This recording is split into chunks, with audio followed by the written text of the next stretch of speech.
Yemen से आए हुए एक राजदूत ने हुजूर पाक सल्लल्लाहु ताला अलैहि वसल्लम से कहा कि हम आपसे दीन की समझ और कलम की शुरुआत जानने के लिए आए हैं। तो आप सल्लल्लाहु ताला अलैहि वसल्लम ने फरमाया, जिसका मतलब ये है कि सबसे पहले सिर्फ अल्लाह था, उसका अर्श पानी पर था, फिर उसने कलम को पैदा किया और उस कलम ने लोहे महफूज पर कयामत तक होने वाले तमाम वाकयात लिख दिए। फिर आसमान और जमीन को पैदा किया गया।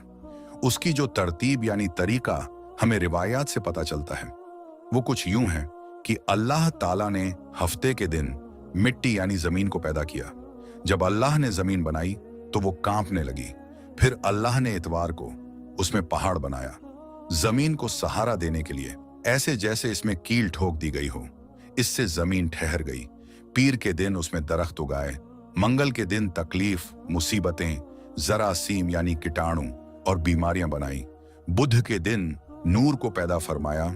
जुमेरात को जमीन में चौपाए यानी 4 पैरों वाले जानवर बनाए और उन्हें जमीन पर फैला दिया।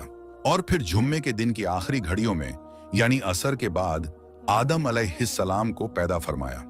जैसे अल्लाह तबारक व तआला ने इंसान की पैदाइश से पहले उसकी सुख सुविधाओं के लिए जमीन और उस पर जरूरियात की तमाम चीजें पैदा फरमा दी थी, यानी मखलूक की शुरुआत में आखिरी नंबर पर इंसान को पैदा किया गया। और नस्ल इंसानी में सबसे पहली तख्लीक हजरत आदम अलैहिस्सलाम की थी। वो तमाम इंसानों के बाप हैं।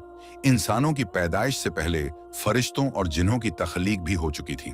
फरिश्ते अल्लाह ताला की वो मखलूक हैं जिनका असल ठिकाना आसमान है और वो जमीन वालों के लिए इस्तिगफार करते हैं। फरिश्तों को नूर से पैदा किया गया, जबकि जिन्हों की पैदाइश आग से की गई और इंसानों की तख्लीक मिट्टी से हुई। इब्लीस जो कि शैतान था वो भी फरिश्तों में से नहीं बल्कि जिन्हों में से था और उसकी तख्लीक भी आग से की गई। कुछ रिवायात से पता चलता है कि आदम अलैहिस्सलाम से 2000 साल पहले जिन्नात पैदा किए गए और जब वो फितना फसाद में हद से आगे बढ़ गए तो अल्लाह ताला ने उनकी तरफ फरिश्तों का एक लश्कर भेजा।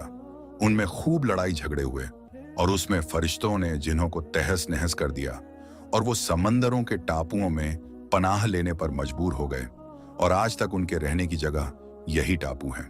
इब्लीस यानी शैतान जो कि जिन्नात के सरदार हैं, उसका एक तख्त है और वो तख्त पानी पर है।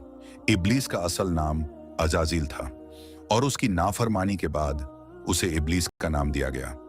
इब्लीस का वो तख्त हकीकत में किस जगह पर है ये हम नहीं जानते। खैर, जब अल्लाह ताला ने जमीन को इंसानों के जरिए से आबाद करना चाहा तो इंसान की तख्लीक फरमाई, क्योंकि जिन्हों में इंसानों जितनी अक्ल और समझ नहीं थी। कहा जाता है कि जिन्हों में सबसे ज्यादा इल्म रखने वाला जिन्न इंसानों में से एक 10 साल के बच्चे के बराबर अक्ल रखता है। अल्लाह ने इंसान की तख्लीक करके उसमें रूह फूंकी। फिर अल्लाह ने फरिश्तों से फरमाया कि मैं जमीन पर अपना नाइब बनाने वाला हूं।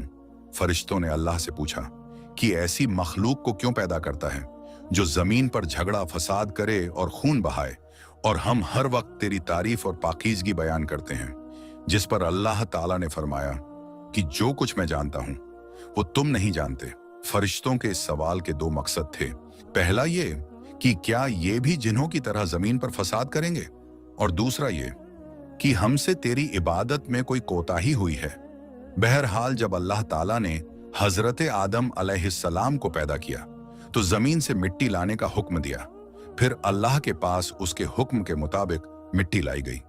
वो मिट्टी अल्लाह ताला ने पूरी जमीन से उठवाई थी। यही वजह है कि हजरत आदम अलैहिस्सलाम की औलाद जमीन के रंग के मुताबिक ही जाहिर हुई। कुछ लाल, कुछ सफेद, कुछ काले और कुछ उसके बीच इस मिट्टी को पानी से भिगोया गया तो ये 3 बन गई। कुरान मजीद में कुछ जगहों पर इंसान की तख्लीक के लिए तुर्राब का लफ्ज आया है, यानी कि सूखी मिट्टी, और कुछ बार 3 का लफ्ज आया है जो कि भीगी हुई या तर मिट्टी को कहते हैं।